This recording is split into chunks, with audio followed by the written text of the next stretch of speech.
दोस्तों, जब हम बाइक रोकने के लिए क्लच दबाते हैं तो क्लच कैसे काम करता है, आज इसकी तह तक जाते हैं। हम शुरुआत क्लच के लीवर से करते हैं। हम जब क्लच के लीवर को दबाते हैं तो ये लीवर इस तार को खींचती है। ये तार इस केबल के अंदर से होते हुए इंजन के पास आती है, जो कि क्लच केम में अटकी हुई होती है, और तार इस केम को खींचती है।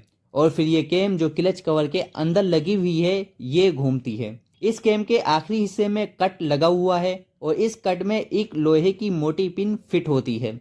जब केम घूमती है तो ये पिन ऊपर की तरफ उठती है, कुछ इस तरह से। ये पिन इस बेयरिंग में अटैच होती है। जब पिन ऊपर उठती है तो इस बेयरिंग को अंदर की तरफ ढकेलती है।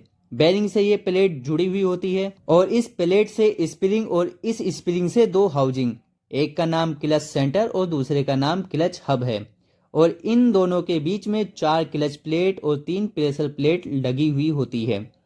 प्रेशर प्लेट में अंदर की तरफ खांचा बना हुआ होता है, जो कि क्लच हब में जाकर फंसता है, और क्लच प्लेट में बाहर की तरफ खांचा बना हुआ होता है, जो कि क्लच कटोरे में जाकर फंसता है। जब प्रेशर प्लेट को क्लच हब में फिट करते हैं और प्रेशर प्लेट घुमाते हैं तो क्लच हब भी साथ में घूमता है।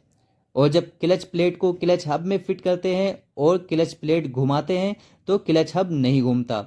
और जब क्लच प्लेट और प्रेशर प्लेट को फिट करके क्लच सेंटर को क्लच प्लेट के ऊपर लगाकर दबाते हैं और फिर क्लच प्लेट घुमाते हैं तो क्लच हब घूमने लगता है। और जब क्लच सेंटर को छोड़ देते हैं तो इसमें गैप बन जाता है, और फिर क्लच प्लेट घुमाते हैं तो क्लच प्लेट घूमने लगती है और क्लच हब नहीं घूमता। ऐसे ही क्लच प्लेट को क्लच कटोरे में फिट करके घुमाते हैं तो क्लच कटोरा घूमने लगता है, पर जब प्रेशर प्लेट को क्लच कटोरे में फिट करके घुमाते हैं तो क्लच कटोरा नहीं घूमता। जब प्रेशर प्लेट और क्लच प्लेट को क्लच सेंटर और हब में फिट करके क्लच कटोरे में लगाकर घुमाते हैं तब भी क्लच कटोरा नहीं घूमता। और जब क्लच सेंटर को दबाकर घुमाते हैं तो क्लच कटोरा घूमने लगता है। जब हम बाइक स्टार्ट करते हैं तो ये क्रेंक रेगुलर घूमती रहती है, और इसके बराबर में क्लच कटोरा जो क्रेंक से अटैच होता है वो भी घूमता है। अब क्लच कटोरा क्लच प्लेट को घुमाती है और क्लच प्लेट प्रेशर प्लेट को घुमाती है और प्रेशर प्लेट क्लच हाउजिंग को घुमाती है, और क्लच हाउजिंग इस गियर की रोड को घुमाती है जिससे पिछला पहिया घूमने लगता है। हम जब क्लच दबाते हैं तो ये पिन बेयरिंग को ढकेलती है, तो दोनों हाउसिंग में गैप बन जाता है, तो क्लच प्लेट घूमती है पर ये क्लच हाउसिंग और प्रेशर प्लेट नहीं घूमती, और ये घूमता हुआ पहिया रुक जाता है।